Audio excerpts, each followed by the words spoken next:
பாரத தேசம் தொன்மையான தேசம் மட்டும்தானா?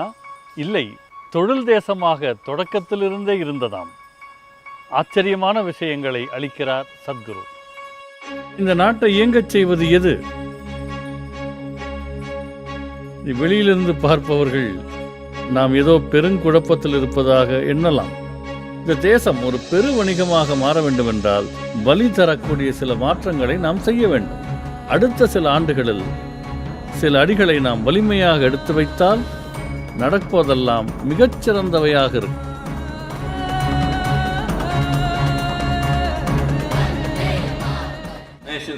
தேசத்தின் உருவாக்கம் எப்படி என்றால், ஒரே விதமான இனம், மதம், மரபு,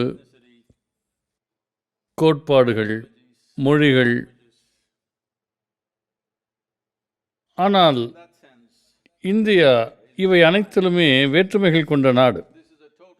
ஒற்றுமையில் வேற்றுமை என்பது இதுதான். நீங்கள் ஒரு 50-100 கிலோமீட்டர்கள் தள்ளி போனால் மனிதர்கள் வேறு விதமாக இருக்கிறார்கள், உடை உடுத்துகிறார்கள், வித்தியாசமாக உண்கிறார்கள், எல்லாமே வித்தியாசமாக இருக்கிறது. ஆனால் கடந்த 10,000 ஆண்டுகளாக நாம் ஒரே தேசமாக இருக்கிறோம். நம்மை 200க்கும் மேற்பட்ட வெவ்வேறு ஆளுமைகள், அரசியல் ஆளுமைகள் ஆட்சி செய்த போது கூட நம்மை ஒரே நாடு என்றுதான் அழைத்தார்கள். நாம் மட்டுமல்ல, இந்த உலகில் இருக்கிற மற்றவர்களும் நம்மை ஒரே நாடாக பார்த்தார்கள். 200க்கும் மேற்பட்ட அரசியல் ஆளுமைகள் இருந்த போதும் கூட அப்படி பார்த்தார்கள். எனவே இந்த நாட்டை இயங்கச் செய்வது எது? வெளியிலிருந்து பார்ப்பவர்கள் நாம் ஏதோ பெருங்குழப்பத்தில் இருப்பதாக எண்ணலாம்.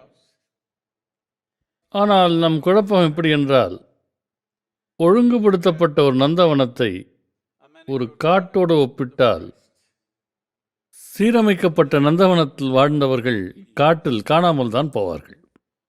ஆனால் நந்தவனங்களை 1 மாத காலம் நீங்கள் சீரமைக்காவிட்டால் அவை நந்தவனங்கள் போலவே இருக்காது. கானகங்கள் லட்சக்கணக்கான ஆண்டுகளாக அப்படியேதான் இருக்கின்றன.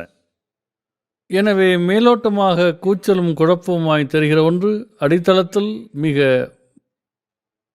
வலிமையான சமுதாயமாய் விளங்குகிறது. இதை புரிந்து கொள்ளாமல் பலரும் அதை உடைத்து முற்றிலும் சீரமைக்கப்பட்ட ஒழுங்குமுறையை தேசத்தில் கொண்டு வர முற்படுகிறார்கள். ஆனால் இது நமக்கு பொருந்தாது. குழப்பங்களை நாம் விரும்புகிறோம். குழப்பங்கள் இல்லை என்றால் நம் நாட்டில் இருப்பது போலவே இருக்காது. ஒரு தேசத்தை உருவாக்க சில அடிப்படைகள் உள்ளன. 3 அடிப்படைகளில் ஒன்று ஒரு தேசத்தினுடைய பூகோளம். அது மிகவும் முக்கியம்.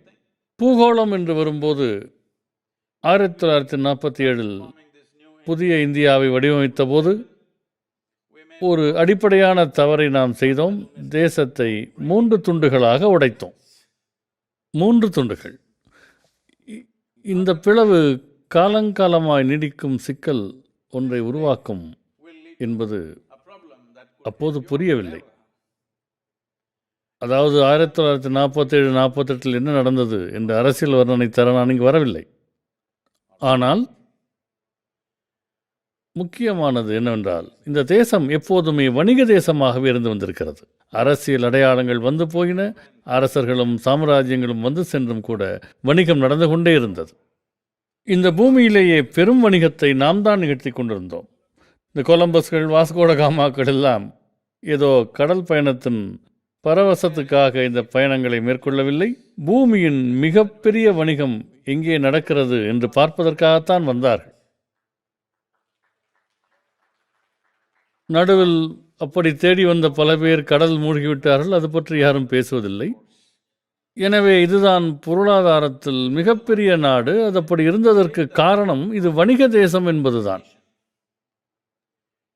இது அரசியல் தேசம் அல்ல, இது இராணுவ தேசம் அல்ல, இது வணிக தேசம். ஆனால் நாம் இதை மறந்துவிட்டு தேசத்தின் 2 பக்கங்களையும் உடைத்து போட்டோம். அவைதான் பல்லாயிரக்கணக்கான ஆண்டுகளாய் நம் வணிகங்களுக்கான வழிகளாயிருந்தன.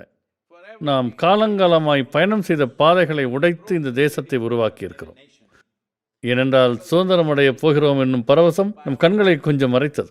நாம் தேசத்தை உடைத்து, வணிக வழிகளை உடைத்து, நம் செயல்திறனால் எப்படியாவது நிலை பெற்று விடுவோம் என எண்ணினோம். அப்படியே முதல் 40-50 ஆண்டுகள் நாம் என்ன செய்ய வேண்டும் என்று கூட தெரியாமல் போய்விட்டன. நமக்கு அது புரிவதற்குள்ளாக நம்முடைய தலைமைகள் ஒரு தேசத்தை வெற்றிகரமாக்குவதற்கு நமக்கு தேவை வெற்றிகரமான அரசியல் அல்ல, வெற்றிகரமான இராணுவம் அல்ல, வெற்றிகரமான வணிகம்தான் என்பதை கண்டறிவதற்குள், இதை நாம் கண்டுபிடிப்பதற்குள் 30-40 ஆண்டுகள் போய்விட்டன. எனவே இப்போது இந்தியாவின் இந்த புத்தெழுச்சி நிகழத் தொடங்கி 25 அல்லது 30 ஆண்டுகள் தான் இருக்கும். 30 ஆண்டுகளில் நாம் மகத்தான முறையில் செயல்படுகிறோம். நீங்கள் என்ன நினைக்கிறீர்கள்? நாம் இன்னும் நன்றாக செய்திருக்கலாம். ஆனால் நன்றாக செய்திருக்கலாம் என்பது எப்போதுமே பிரேத பரிசோதனை செய்வது போலத்தான். நம் நாட்டின் அளவை பார்க்கிற போது, இந்த வேற்றுமைகளை பார்க்கிற போது 30 ஆண்டுகளில் நாம் மகத்தான முறையில் செயல்பட்டிருக்கிறோம். ஆனால் சிலவற்றில் பின்தங்கி இருக்கிறோம். நான் முதலில் சொன்னது போல, ஒரு தேசத்தின் முதல் பரிமாணம் அதன் பூகோளம், இரண்டாவது அதன் நடைமுறைகள், ஒரு தேசம் எப்படி இயங்க வேண்டும் என்பதற்கான சட்டத்திட்டங்கள். இந்த அம்சத்தை பொறுத்தவரை நாம் சற்று பின்தங்கி இருக்கிறோம். ஏனென்றால் நம் நாட்டை ஆக்கிரமித்த வெவ்வேறு சக்திகள் வெவ்வேறு சட்டத்திட்டங்களை நம்மில் திணித்தன. ஏனென்றால் அவர்களுடைய அடிப்படை நோக்கமே நம்மை கட்டுப்படுத்துவதும் கீழ்ப்படியச் செய்வதுமாகத்தான் இருந்தது. இன்று கூட நம்மிடம் இருக்கும் பல சட்டங்களும் செயல்முறைகளும் குடிமக்களை எப்படி கட்டுப்படுத்துவது என்றுதான் இருக்கிறதே தவிர, மனித சக்தியையும் மேதமையையும் வெளிக்கொணர்ந்து முழுவீச்சில் செயல்படவோ இந்தியாவின் செயல்மாண்பை உணரச் செய்யவோ வழிவகுக்கவில்லை. துரதிருஷ்டவசமாக அப்படி பலவற்றையும் நாம் உள்வாங்கிக் கொண்டோம். அவற்றை எப்படி மாற்றுவது என்று இப்போது பார்த்து கொண்டிருக்கிறோம். இதில் நாம் பின்தங்கி இருக்கிறோம். இதற்காக நம்முடைய தேசம் பெரிய விலை கொடுத்திருக்கிறது. நம் பிரதமர் சொன்னதைப் போல, நாம் உலகின் பொருளாதாரத்தில் 5வது பெரிய நாடு என்றாலும் நம் நாட்டில்தான் மிகப்பெரிய அளவில் ஊட்டச்சத்து குறைபாடுள்ள குழந்தைகளும் உள்ளார்கள்.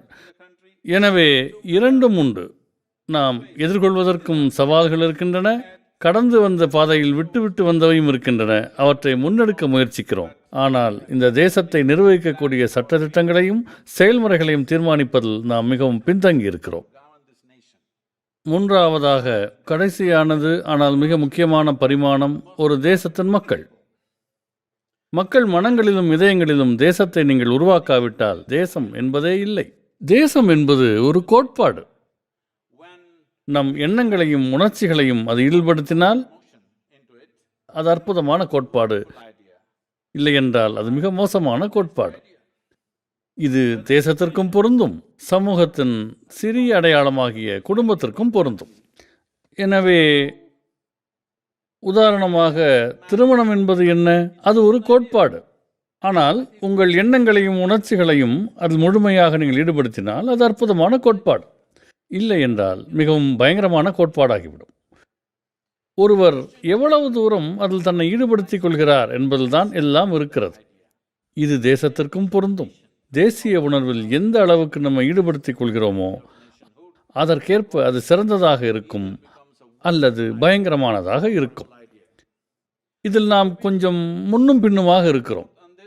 ஏனென்றால் சுதந்திரம் கிடைத்த போது இதை நாம் சரியாக வரையறுக்கவில்லை. சுதந்திரம் கிடைத்த போது இந்தியனாக இருப்பதில் பெரிய பெருமிதம் இருந்தது. மெல்ல மெல்ல அது குறைந்து காணாமல் போய்கொண்டிருக்கிறது. ஏனென்றால் இந்த கோட்பாட்டை மக்கள் மனதில் நாம் ஆழமாக விதைக்கவில்லை. அதில் நாம் போதிய அளவு வேலை செய்யவில்லை. அது தானாக நிகழும் என்று நினைத்து விட்டோம். அதனால் மனிதர்கள் ஜாதி, இனம், மதம், பிறப்பு போன்ற சின்ன சின்ன அடையாளங்களை தூக்கி சுமக்க தொடங்கிவிட்டார்கள். எனவே இதில் நாம் கொஞ்சம் திணறுகிறோம். ஏனென்றால் இந்த இரும்பை அதன் கொதிநிலையில் அடிக்காமல் அது ஆறிய பின் அடிக்கிறோம். சில பேர் தாங்கள் இந்த தேசத்தை சேர்ந்தவர்களா வேறு தேசத்தை சேர்ந்தவர்களா என்கிற குழப்பத்தில் இருக்கிறார்கள். இதில் நாம் கொஞ்சம் தடுமாறுகிறோம். துரதிருஷ்டவசமாக இந்த குழப்பங்களை நீண்ட காலம் நீடிக்க விட்டு விட்டோம். இதை சரி செய்யவில்லை என்றால் மக்கள், நான் இந்த தேசத்தை சேர்ந்தவன், இந்த அடையாளத்தை பேணுவதால் மூலமே நான் மேம்பட முடியும் என்று எண்ணாவிட்டால், அவர்களுடைய மனங்களில் இது தெளிவாக பதியாவிட்டால் தேசத்தை மேம்படுத்துவதில் மேலும் பல சிரமங்கள் ஏற்படும். எனவே இந்த 3 பரிமாணங்களில் 3ஐயுமே நாம் சீரமைக்க வேண்டும். ஒன்று பூகோளம், எல்லைகள் வரையறுக்கப்பட்டு தீர்மானிக்கப்பட வேண்டும். சில கொடுக்கல் வாங்கலை நிகழ்த்தியாவது எதிர்கால தலைமுறைக்கு எது இந்தியா எது இந்தியா இல்லை என்ற குழப்பத்தை நாம் தெளிவுபடுத்த வேண்டும். நான் இந்தியாவில் இருந்தாலும் இந்தியாவுக்கு வெளியே இருந்தாலும் எனக்கு இது தெளிவாக வேண்டும். இல்லை என்றால் என் உணர்ச்சிகளையும் சக்திகளையும் எப்படி ஒருமுகப்படுத்துவது, என்னையே ஏதோ ஒன்றுக்காக எப்படி அர்ப்பணிப்பது? இந்த குழப்பத்தை விட்டு வைத்திருக்கிறோம். தேசத்திற்கு உறுதியான அடிகள் எடுத்து வைக்க வேண்டும் என்றால் இதை நாம் முதலில் சீர் செய்ய வேண்டும். பிறகு இந்த சட்டம், செயல்முறைகள் இவை ஒவ்வொன்றையும் நாம் ஆராய்ந்து பார்த்து நாம் நுணுக்கமாக கண்டறிய வேண்டும். இவை உருவாக்கப்பட்டவை சுதந்திர இந்தியாவுக்காகவா, அடிமை இந்தியாவுக்காகவா? அதாவது உதாரணமாக, நீங்கள் அயல்நாட்டில் வசிப்பவராயிருந்தால் இது உங்களுக்கு புரிய வாய்ப்பில்லை. மிக சாதாரண மனிதர்கள், குற்றவாளிகள் கூட இல்லை, பொதுமக்களில் கூட குழந்தைகள் தவறு செய்தால் தாயார் சொல்லுவார், ஜாக்கிரதை, போலீஸ்காரர் வருவார் என்று மிரட்டுவார். இங்கே போலீஸ்காரர் உதவுபவராக பார்க்கப்படுவதில்லை, உறுதுணை செய்பவராக பார்க்கப்படுவதில்லை, பாதுகாப்பவராக பார்க்கப்படவில்லை, அச்சுறுத்தலாக காட்டப்படுகிறார். இது ஆங்கிலேய ஆட்சியின் மிச்ச சொச்சம். ஆங்கிலேயர் ஆண்டபோது போலீஸ்காரர் வந்தால் அது ஒரு அச்சுறுத்தலாக பார்க்கப்பட்டது உண்டு. ஏனென்றால் உங்களுக்கு சிரமம் தரவே அவர்கள் வருகிறார்கள். எனவே அந்த பழைய பழக்கங்கள் இன்னும் இருக்கின்றன. இவற்றை நாம் மாற்ற வேண்டும். காவல்துறை அதிகாரியோ அரசு அலுவலரோ நம்மிடம் வருகிறார் என்றால் தீர்வு வருகிறது என்று பார்க்க வேண்டுமே தவிர சிக்கல் வருகிறது என்று சிந்திக்கக்கூடாது. இப்போது கூட பெரும்பாலான மனிதர்களுக்கு இந்த சிக்கல் இருக்கிறது.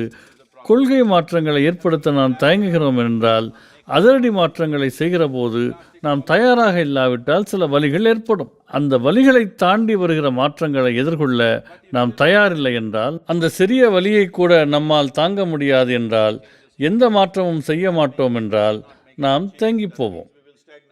பலரும் என்னிடம் இது பற்றி பேசுவதுண்டு. குறிப்பாக ஜிஎஸ்டி காரணமாக சிறு வணிகங்களுக்கு ஏற்பட்ட பாதிப்பு. ஆமாம், இது பற்றி எனக்கு நன்றாக தெரியும். ஏனென்றால் அவர்கள் எல்லாம் எங்களுடன் தொடர்பில் இருக்கிறார்கள், மிகுந்த வலிகளை உணர்ந்து வந்திருக்கிறார்கள். ஆனால் இந்த மாற்றங்களை நாம் செய்யாவிட்டால் இந்த தேசம் எப்போதும் ஒரு சிறு வணிகமாகத்தான் இருக்கும். இந்த தேசம் ஒரு பெரு வணிகமாக மாற வேண்டும் என்றால் வலி தரக்கூடிய சில மாற்றங்களை நாம் செய்ய வேண்டும். நாம் பையில் இருக்கிற பணம் தான் பத்திரமான பணம் என்ற நினைப்புக்கு பழகி இருக்கிறோம். வெறுமனே இந்த பணத்தை நம்புவதற்கு கூட அது நம்முடைய பையில் இருக்க வேண்டும். வங்கியில் இருக்கும் பணத்தை கூட நம்புவதில்லை. ஏனென்றால் இந்த கலாச்சாரத்தில் தொடர்ந்து பல நூற்றாண்டுகளாக வெளி தேசங்களில் இருந்து வருபவர்களே நம்மை ஆண்டிருக்கிறார். எனவே அவர்கள் மேல் எப்போதுமே நமக்கு சந்தேகம். இந்த தலைமுறையிலும் அடுத்த தலைமுறையும் இருப்பவர்கள் இது குறித்த தெளிவை அடைவது அவசியம். இது நம் தேசம், இது நம் அரசு. இவர்கள் நமக்காக இருக்கிறார்களே தவிர நமக்கு எதிராக இல்லை. இந்த எண்ணம் இந்தியர்கள் மனங்களிலும் இதயங்களிலும் தெளிவாக பதிய வேண்டும். இல்லை என்றால் இந்த தேசத்திற்கு செய்ய வேண்டியதை நாம் அரைமனதோடு தான் செய்து கொண்டிருப்போம். மனிதர்கள் என்று வரும்போது நம்மிடம் 130 கோடி மக்கள் இருக்கிறார்கள். இதை ஆழ்ந்து பார்த்தால் நம் பெரிய பலமும் இதுதான், நம் பெரிய சிக்கலும் இதுதான்.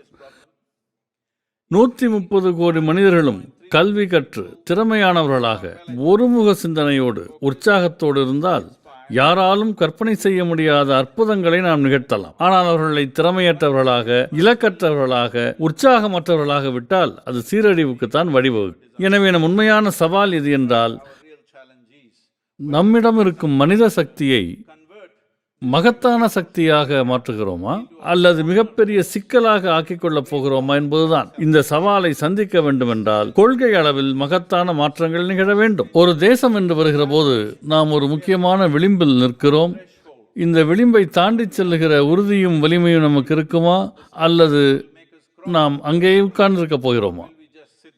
பலரும் இப்படி சொல்வதுண்டு, இல்லை இல்லை, நாம் சரியான பாதையில் தான் செல்கிறோம். நான் உங்களுக்கு சொல்கிறேன், நீங்கள் சரியான பாதையில் இருந்து அங்கேயே நீண்ட நேரம் உட்கார்ந்தால் வண்டி வாகனங்கள் மோதிவிடும், குறிப்பாக நீங்கள் சரியான பாதையில் இருந்தால். எனவே நாம் விபத்துக்குள்ளான தேசமாக ஆகாமல் சரியான பாதையில் சரியான வேகத்தில் செல்கிற தேசமாக மாற வேண்டும். இது மிகவும் முக்கியம்.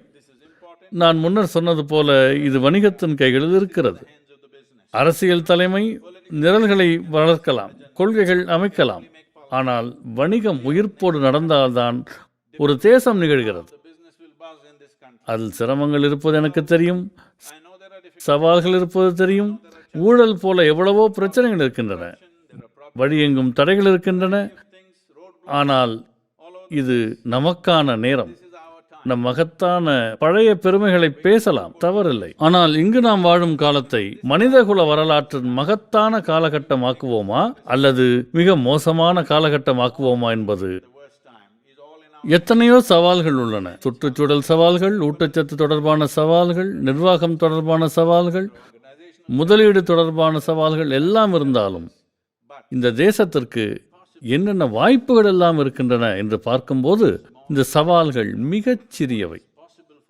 நம்முன் இருப்பதோ மிகப்பெரிய வாய்ப்பு. அடுத்த சில ஆண்டுகளில் சில அடிகளை நாம் வலிமையாக எடுத்து வைத்தால் நடப்பதெல்லாம் மிகச்சிறந்தவையாக இருக்கும். எல்லாவற்றையும் விட ஒரு தேசம் என்று பார்க்கையில் நாம் தேடல் கொண்ட மனிதர்களாக இருந்திருக்கிறோமே தவிர வெறும் நம்பிக்கையாளர்களாக இருந்ததில்லை. தேடல் கொண்டவர்கள் தங்கள் சொந்த அறியாமையை அகற்ற முற்பட்டவர்கள். அறியாமையின் அறிவு நுட்பத்தை புரிந்து கொள்வது மிகவும் முக்கியம். உங்களுக்கு தெரிந்ததோடு மட்டுமே உங்களை அடையாளப்படுத்தினால் இந்த பிரபஞ்சத்தில் நமக்கு தெரிந்தது மிக மிகச் சிறிய விஷயம்தான். நமக்கு தெரியாதது எல்லை இல்லாமல் விரிந்திருக்கிறது. உங்கள் அறியாமை உண்மையில் எல்லை இல்லாதது. எனவே அதை நோக்கி நம் கவனத்தை திருப்பினோம். அதனால்தான் இது தேடல் உள்ளவர்களுடைய தேசமானது. இந்த வேரில்தான் இந்த தேசம் இப்படி ஒரு பரிணாமத்தை கண்டு இந்த கலாச்சாரத்தில் மனிதகுலத்தின் மேதமை வெளிப்பட்டு கொண்டே இருந்தது. ஏனென்றால் எல்லா நேரமும் நாம் நமக்கு தெரியாததை தேடிக்கொண்டே இருக்கிறோம். இதுதான் அறியாமையின் அறிவு நுட்பத்தை புரிந்து கொள்ளுதல். இந்த தேடலிலேயே இருக்கும்போது உங்கள் வாழ்க்கை முழுவதும் பொறி பறப்பதாக இருக்கும். நீங்கள் நம்பும் மனநிலைக்கு வந்துவிட்டால் ஒரே இடத்தில் உட்கார்ந்து விடுகிறீர்கள். தேடலில்தான் ஓடிக்கொண்டே இருக்கிறீர்கள். எனவே ஆயிரம் ஆண்டுகளாய் இந்த நெருப்பை நாம் வெளிப்படுத்தி கொண்டிருக்கிறோம். இந்த நெருப்பை நாம் இழந்து விடலாகாது. இதில்தான் நம் வளர்ச்சி இருக்கிறது, நம் எதிர்காலம் இருக்கிறது.